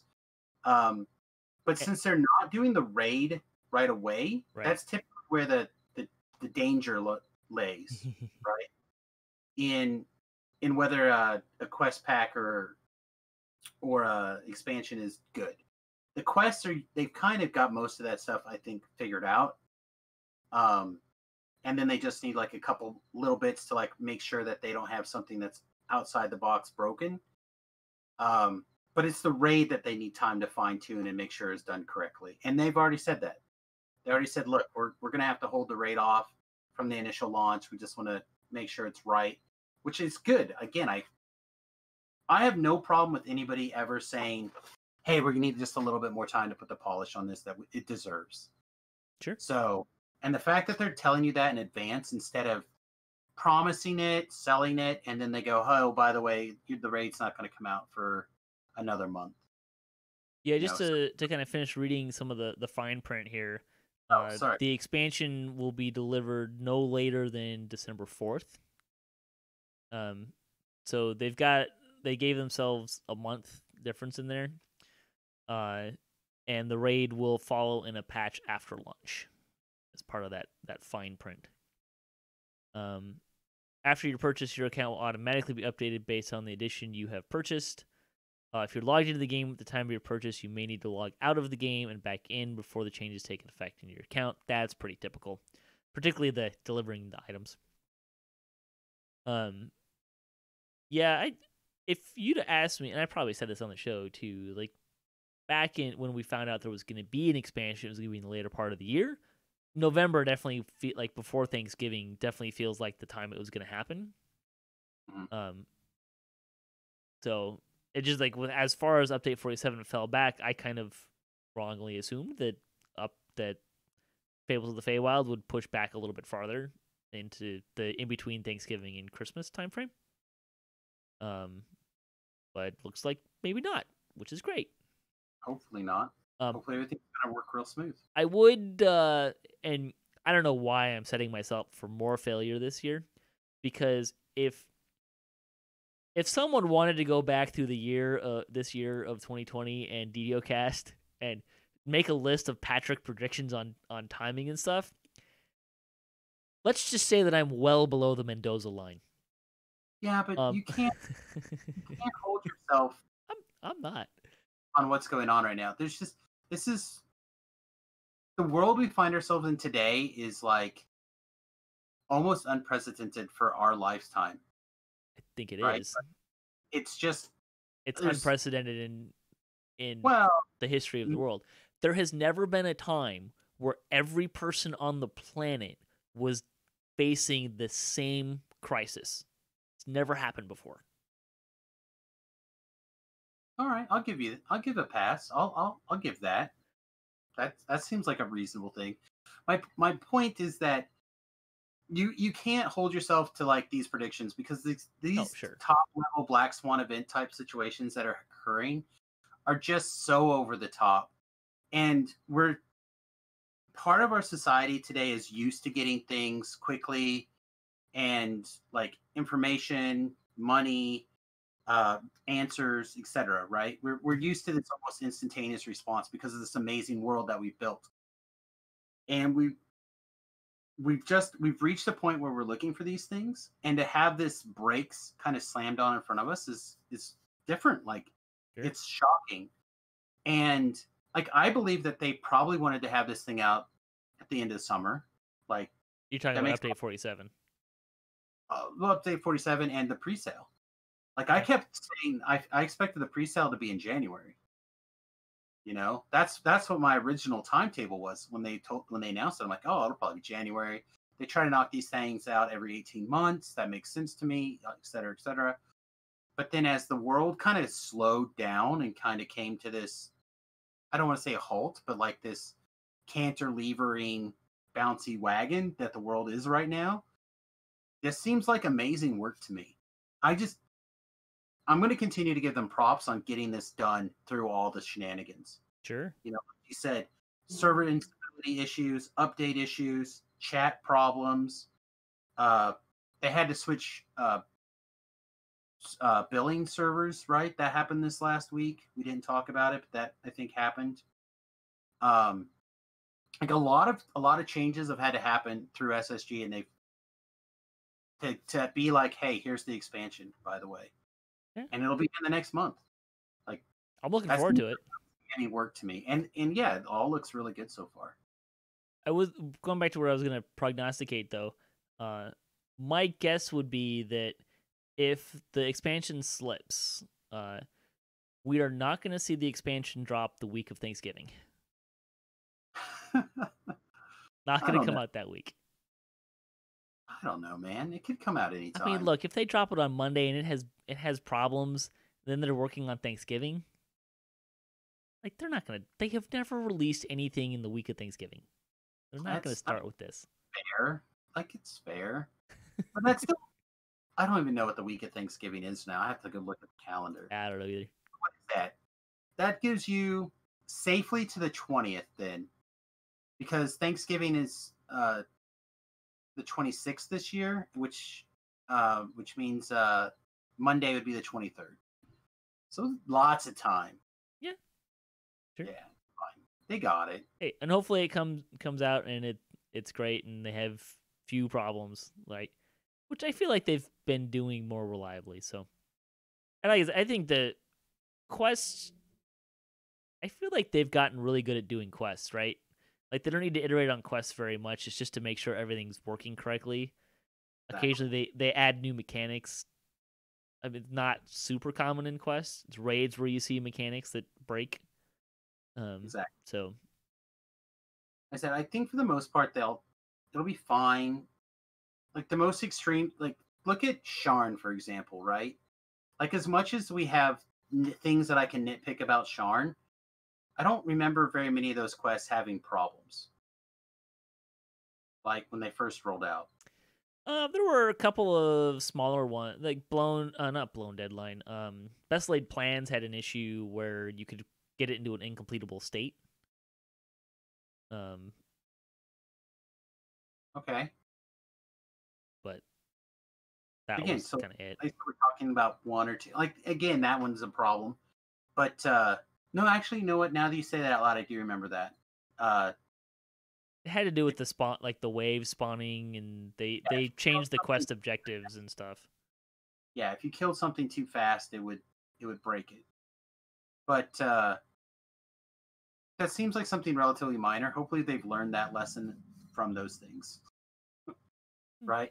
And some of those problems are things that once you're identified, it doesn't mean that you can't do the quest. It just means that you need to not do the thing that's identified to cause the problem. Right. So overall, I think we'll have fun 13 new quests, an Explorer Zone. It's going to be rainbows, sunshines, lollipops. Hopefully, people running around with no feats. 13 quests does seem like a little bit smaller than I was expecting. Well, what's in Shard? Isn't that roughly 13 also? No. It's like 17. You can't count the Cogs quest as a whole quest. Sure, that's fair. Like, but Ravenloft. How many is Ravenloft? What is it? 4, 4, and 4. There's 3 things. 4. Yeah, so 12. Yeah. Okay. Sure. Like it seems right on par to me. But it has 2 raids, right? Ravenloft They both has 2 raids. Both the other ones have 2 raids. Yeah. So it's a little raid light.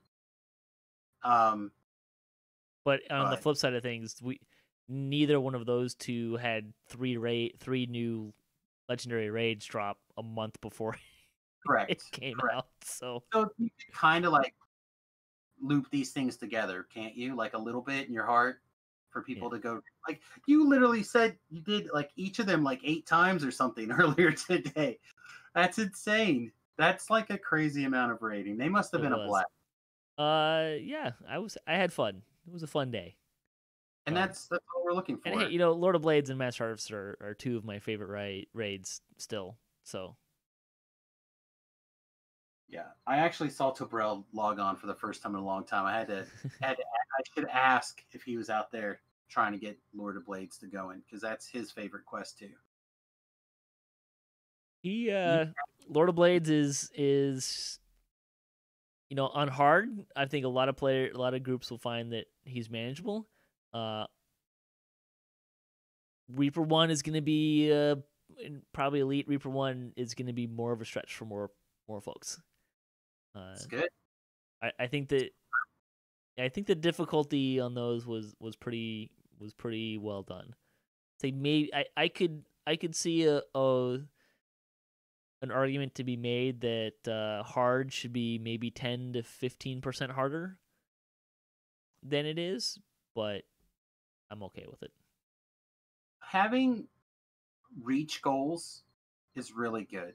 And something that we did talk about the last time I was on was planning on the content for post the level cap increase. These raids do not do that. So at least not outside of Reaper. Yeah, well, Reaper gets the job done sometimes. But it's good though that people may struggle a little bit, like your average person may struggle a little bit, and then the level cap comes out, everyone gets to like 32 or whatever it is, and then maybe legend or maybe elite or legend, whatever it is, whatever the non-Reaper tier suddenly becomes doable by most of the people, and then everything's fine. Sure. Well, hey, let's kind of wrap things up. Anything else you want to say about the Feywild pre-order? There was one other thing that I did kind of want to mention, and this is more of a critique. I think I've been pretty sunshine and lollipops about it, so I can say something that it's a little bit more critical. The artwork for the I keep wanting to call it a horse for the unicorn and the displacer beast do not look like they look in game, which is something that always bothers me about a video game. When you see the advertisement artwork does not line up. That being said, I saw the the displacer beast. I saw a screenshot. It's still very cute. Like it's definitely like a smiley, cuddly kitten. I haven't seen, and I don't think anybody has seen the displacer beast enemies yet, and maybe that will be less true. Maybe they won't be as cute and cuddly. Maybe they'll be a little bit more ferocious and scary looking. But yeah, I think it's going to be a lot of fun, and I hope we get a lot of grim fairy tale-y type action. I should put on my list of questions for the next Ask the Devs is to kind of walk through the art process a little more.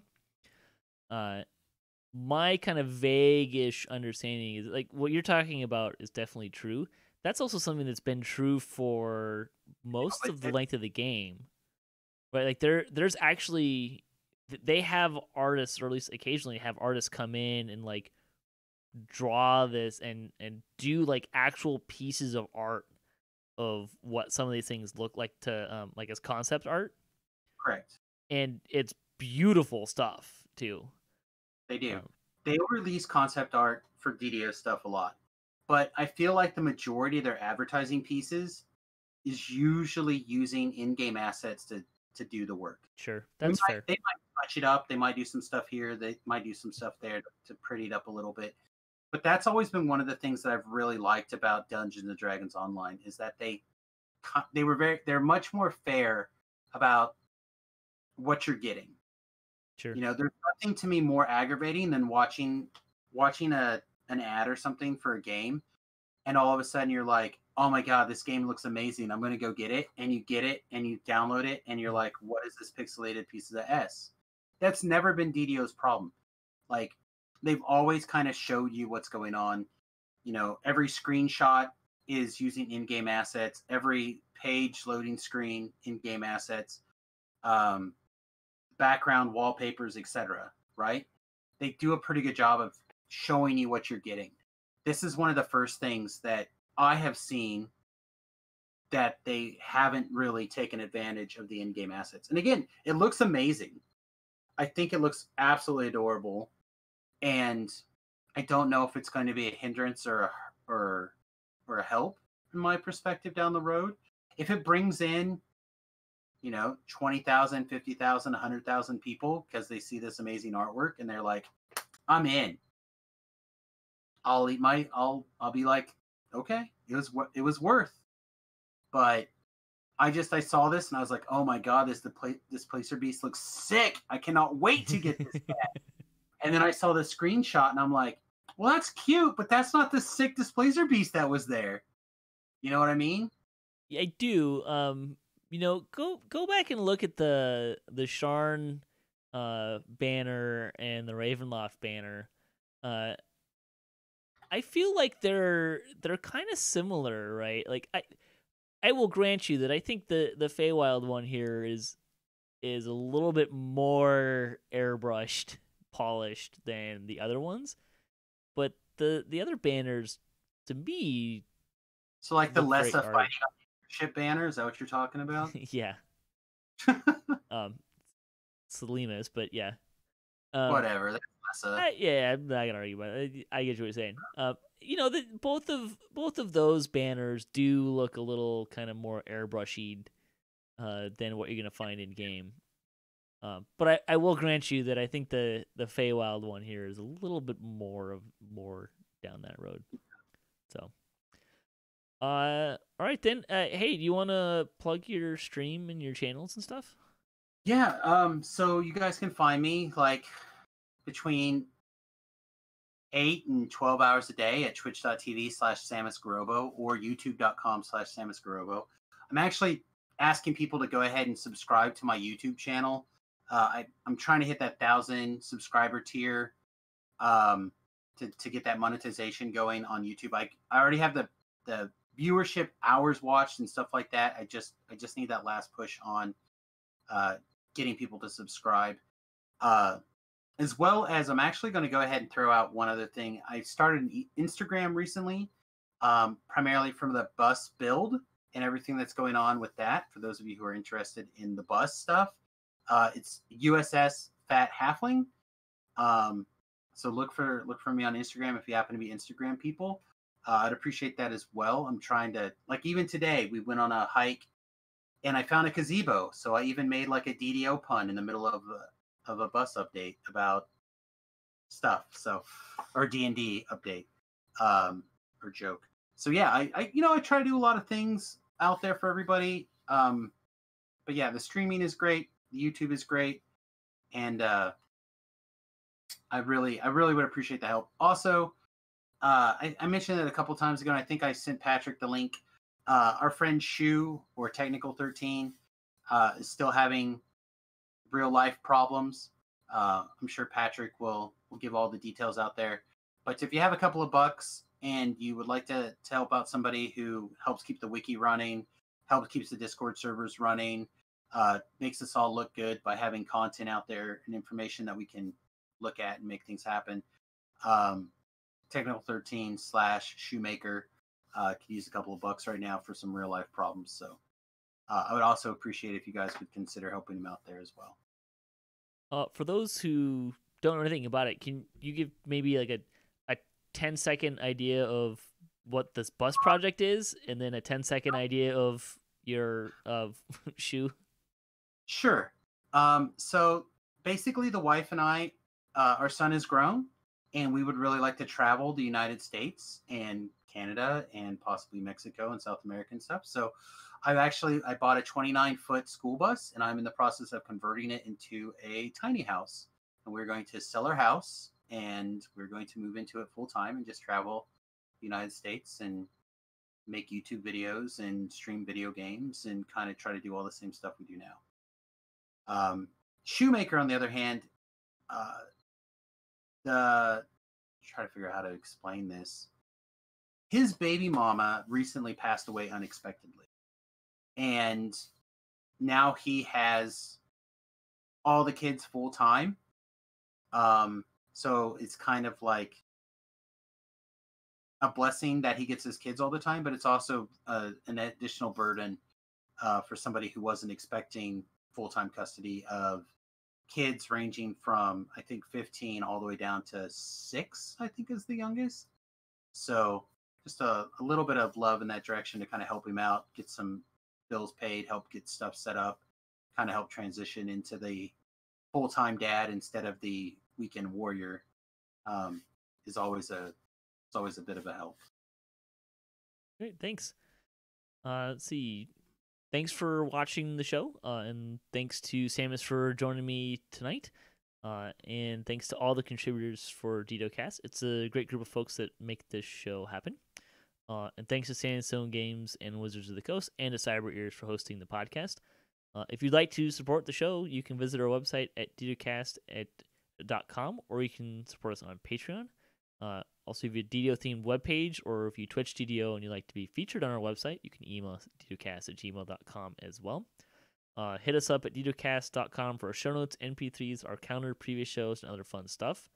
I think actually also the swag is working again. Like, I didn't do anything, but apparently they're selling the swag again, so I don't know how long that's been going on, but I randomly checked it recently, and it seemed like you could actually go buy the stuff that they took down. They told me they were taking down, so have at it. Miracle overseas. I don't know. Also, hey, we might be expanding a little bit in terms of like the YouTube channel and Twitch. I was twitching today on twitch.tv/DDOcast the new raids. So if you are interested in some of that content, I just kind of threw that up on the stream, and so people could watch it if they were interested in seeing what the new raids were like. It was mostly the runs that we did on Three Skulls, so you can kind of get an idea of what the content feels like at a little higher difficulty than maybe you're planning on running for a while. But we'll probably be kind of expanding some of what I do on those channels and stuff. We'll see kind of what happens. There might be some non-DDO related gaming happening. Maybe, I don't know. We'll see. But that might be a thing going forward.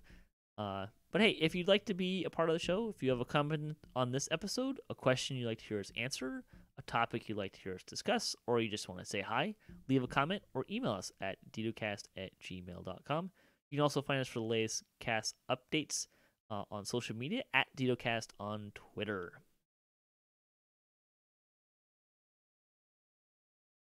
So until next time, may all your attack rolls be crits, all your chest level appropriate, have fun, and don't forget to gather for buffs.